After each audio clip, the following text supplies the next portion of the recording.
Welcome to Let Me Fix This. Enjoy the video. In this video, I will explain how to change a Ford Explorer key fob battery. This is a simple DIY task that can save you a trip to the dealership. First, gather your tools.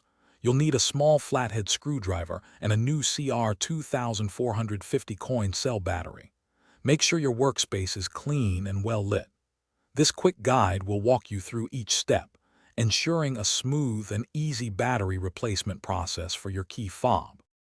Now, let's get started by opening your key fob. First, find the small release button, usually located on the side or back of the fob. Press this button and slide out the emergency key. This key often reveals a small slot or seam. Carefully insert your small flathead screwdriver into this slot and gently twist. The two halves of the key fob should begin to separate with minimal effort, revealing the internal components. With the key fob open, you'll see the old battery. Before removing it, take a moment to observe its orientation, specifically which side is facing up. This is crucial for correct reinstallation.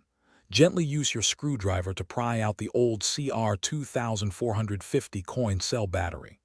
Now, take your new CR2450 battery and insert it into the slot, ensuring the positive side, usually marked with a plus sign, is facing the same direction as the old one. It should click securely into place. Finally, it's time to reassemble your key fob. Carefully align the two halves of the fob, making sure all the internal components are properly seated. Gently press the halves together until you hear them snap securely into place. Reinsert the emergency key.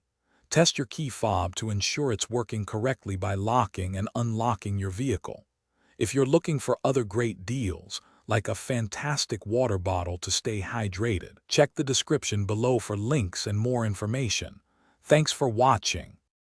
Thanks for watching. If you found this helpful, don't forget to like and subscribe.